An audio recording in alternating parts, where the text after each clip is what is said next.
Welcome to How Preschool Teachers Do It. This is Alison Kentos. I am an early childhood educator.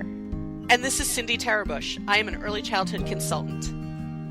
This podcast is for parents and early childhood professionals. Let our experience and research-based knowledge become your guide. So preschool peeps, we're heading to spring. I know it's warm out today. I'm so excited. Me too. It's warm out when we're recording anyway. I don't know about the day this is released. A month from now, who knows? It's going to be snowing or something. But it's warm today. Yeah. Yeah, there you go. Yeah. I'm just excited to be heading to spring and all the wonderful experiences that spring offers us. But that's not what we're here to talk about, obviously, from the title. We're here to talk about some less desirable experiences, some bad experiences that you have when you're a child, and the impact that those have and what we do about that. I think when we're adults, we think about childhood as so idyllic and, so magical. And yes, it is. Childhood, when you don't have adult problems, is just not having adult problems is kind of a magical place to be. I was honestly just talking about this last night. Because I went to my brother's house and I was talking to my sister-in-law, and we were talking about how when we were kids, all we wanted to do was be adults because we thought that was cool. And now that we're adults, we're like, wait, this is it. Like, this is what we live for. Like, this is what we're doing now. Like, and she's like, I would give anything to be a 3-year-old that can sleep whenever they want and just play. And there's no worries and there's no bills and there's no anxiety about things. They just be, yes. And at the same time, they have bad experiences. That impact them. Childhood, we look back at with nostalgia because we have what seem to be bigger adult problems, but we also had problems when we were kids, and it wasn't as trouble-free as we may remember. And when you think back, we've all had experiences that we would label as not great that have impacted us through the years, through our lives. And I may have talked about this experience once before. It's related to a teacher, which is why I talk about it on this podcast. I may have talked about this before. You may have heard it before, but hey, this is an interesting reminder of a bad experience for you. If you've listened to all our episodes, you may have encountered this story. When I was in 3rd grade, we moved from New York to New Jersey, and in New York, 3rd grade was the magic year where kids learned cursive. In New York, we had not started learning it yet. We came to New Jersey, and they already knew it. And I walked in the new kid, not knowing anybody, first day, kind of scared. I'm already anxious because I'm new. And I walk into the class and I don't know anybody. And she gives us an assignment. The teacher gives us an assignment. I can still picture her. I still know her name. I still know what she looked like. That's the impression she left. I wrote the assignment and printed it. I handed it to her. She said, "We write in cursive here." I said, "I don't know how." She said, "I don't care. I'm not taking print from you." And I panicked on top of my new kid panic. And I was so upset. I remember being so upset. And I went home to my mother and I said, I told her what the teacher said. And I was very, very upset. And my mother comes from a generation where you didn't question authority like we do today. And so she taught me to write cursive in one night. Which is why my handwriting today and my fine motor skills are so terrible. When I sit and write with children, I have to go so slowly because I never built the fine motor and coordination, all that you all built, who got to practice for writing cursive. And that teacher was about as charming for the rest of that school year. Equally charming. I don't care to a child that just moved there. It's your first day. I mean, That's seriously, terrible. This was a terrible experience. And it really colored my being in this new school. It made it a place of anxiety and fear. I was scared of her. It made me feel like I don't belong there, which means you have trouble connecting with the other students.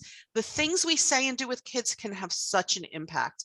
Thankfully, the next school year, I had a wonderful teacher who could see, she was more in tuned to the people.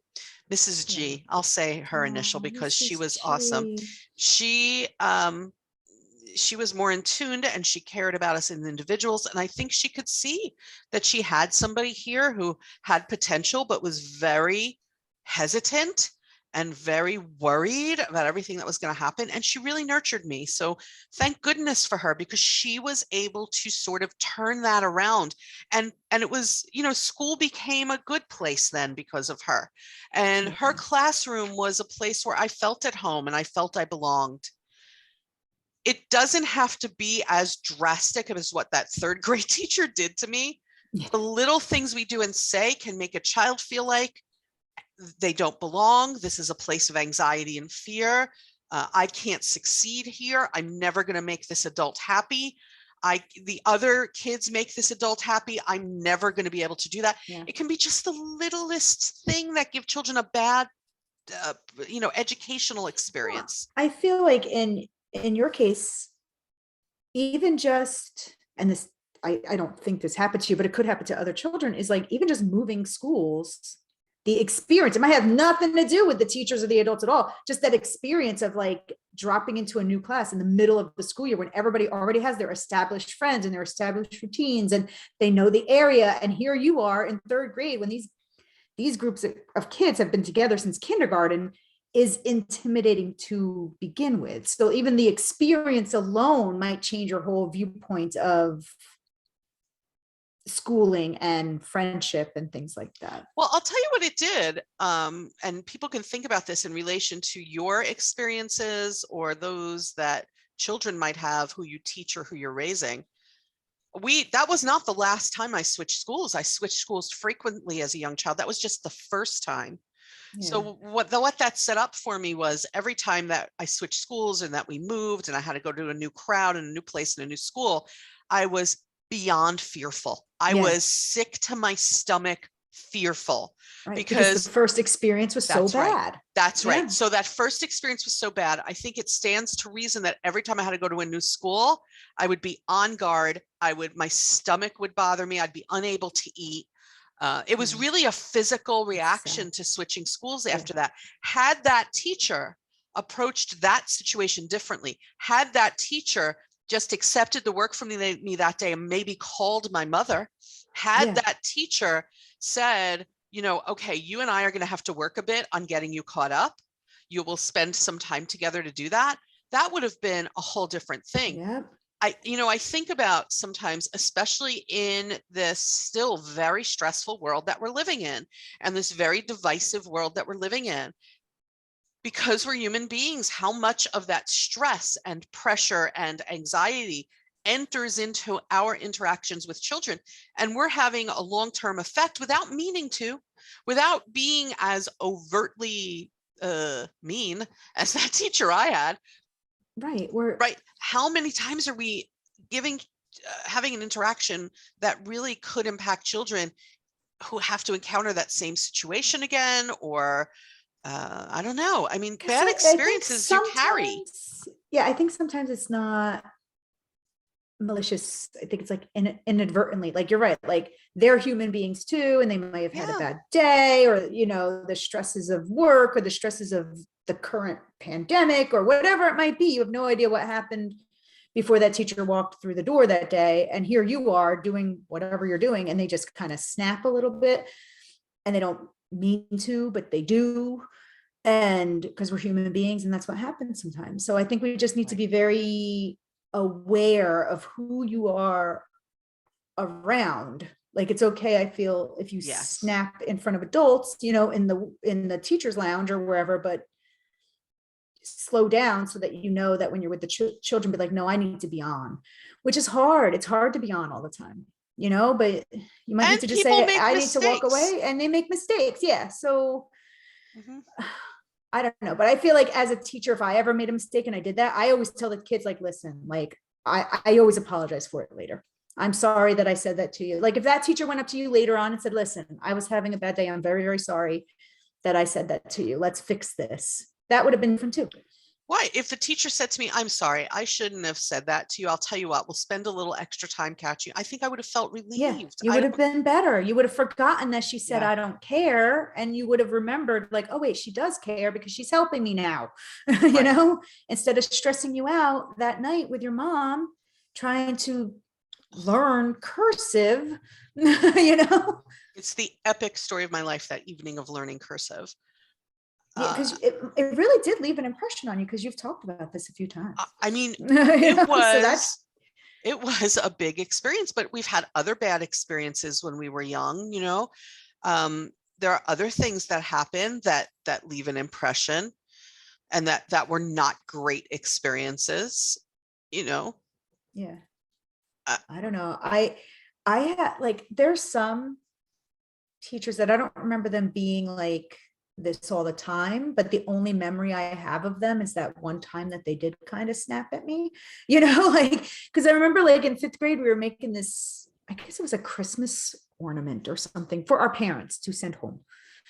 And she gave me a piece of felt and she goes, okay, trace the circle on the piece of felt. And I didn't really think where I placed the circle to trace it. I was the first one to get the piece of felt. So I put my circle right there in the middle of the felt, traced it, and started cutting it. Yeah, okay, thank you. That's what I did. Didn't realize that the felt was going to be used for everybody. So I should have put my circle in the corner to save space for everybody else. No. Oh, poor little Allison. I either wasn't paying attention, because, you know, I don't always pay attention, or she didn't tell us. Okay, I was just to assume. So then I traced my circle in the middle. And I go, okay, here it is. And she was going to cut it out because she had the fabric scissors or whatever. And she goes, what'd you do that for? Now no one else can use this felt. Wow. Yeah. And that's what I remember. Okay. To the point that my mom still has this ornament in her Christmas boxes, and I refuse to let her hang it up. Okay. Because it brings back that memory of that teacher being so rude to me, and everybody at the table that was there. I was not a kid that really fit in to begin with. I wasn't one of the popular kids. So when all those kids were there, they all laughed at me because that happened, and I got yelled at over felt. And that was like I already didn't really have a lot of friends, and now this teacher made it worse. So also, that was not very culturally thank you. Yeah. Wait, what word am I looking for here? Let's all make a Christmas ornament was very not now, because with Christmas colors, red, green, and white. Yep. Okay. Fabulous. I'm sure that the kids who were not celebrating Christmas really loved their ornament. There were children in there that were of different religions that did not celebrate Christmas, you know. Topic for another day. There you go. Oh my There's goodness. also that. Yeah. Oh my goodness. Like, folks, please, with the Christmas ornaments and the gifts, we should know better also, now. It was also very crafty, like very like everybody's is going to be exactly the same. Well, sure, because what year was this? Sure, we know better now. I know, we know better now. We know better. But you know, bad experiences aren't just in educational settings. A child can have a bad experience anywhere. You know, my mother tells a story. I'm going to tell my mother's story. My mother tells a story about one time when they were going to see a movie when she was young, which was an event when she was young, right? Yeah. So they went to a well-known big movie theater in New York on the opening day of a movie that everybody was waiting for, which was an event back then. Yeah. And she went with my uncle and my grandfather. And my grandfather was in such a hurry to try and get them in the doors to get a good seat, because there was such a rush into the place that they were holding hands, and she got sort of caught up in the frame of the door. There was a door where she went to walk in one and he went to the one next to it. And so she got like caught up in the frame of the door. And she still talks about this, you know, this is so many years later, and she still talks about the time that my grandfather had her by the arm and didn't let go, and she got banged into into the door frame. This left such a impression on her that she would tell you the story. If she's listening to this episode, she's like having some kind of flashback. We grew up with that story, left such an impression. And you have to think about, how do these stories, impact us? How do they impact children?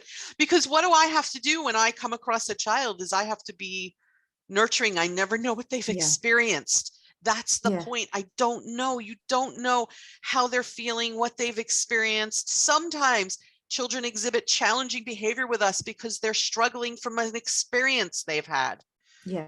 Right. Sometimes the child is more fearful of doing things, not just because the child has no courage, but because the child experienced something. I kind of have a story about that. Okay. Which is, I got stuck, you know, those rotating doors. I don't know. There are a lot of, okay.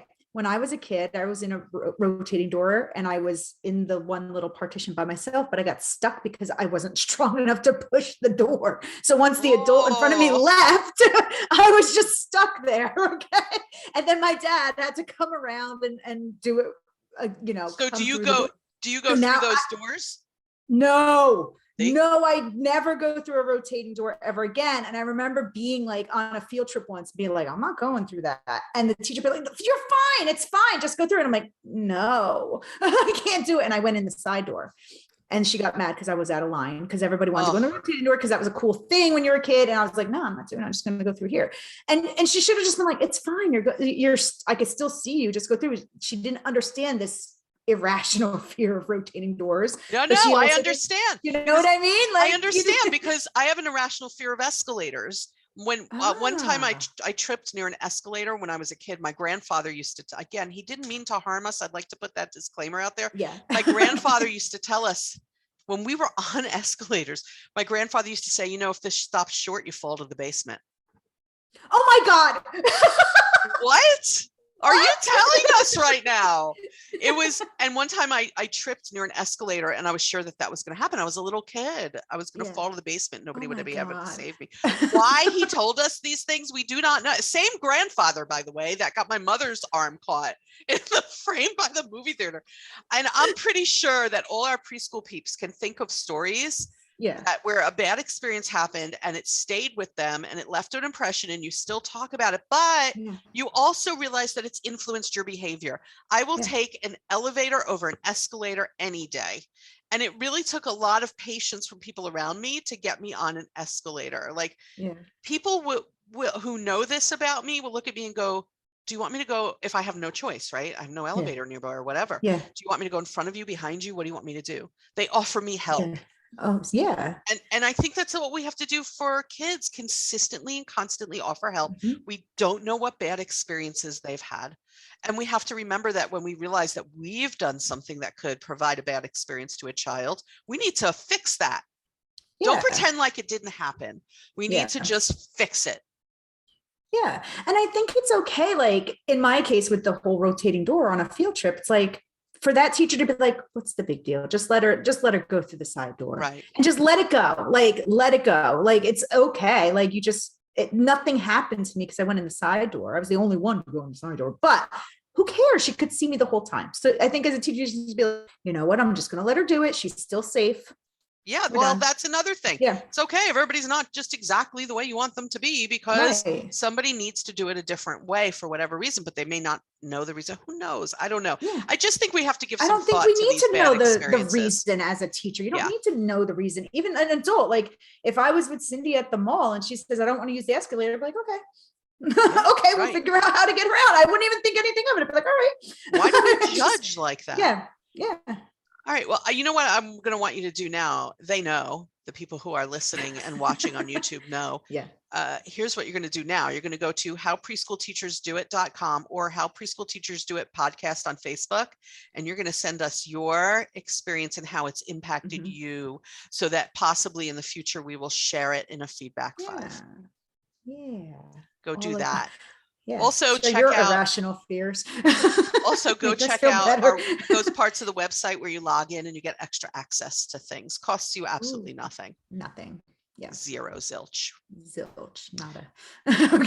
Okay, folks. We will catch you next time. All right. Bye, hope we didn't cause you to think about things that just make you cringe. But bad experiences. Yeah, but think about turn how it around. far you've come. Yeah. That's it. That's it. We'll catch you next time. Bye, peeps.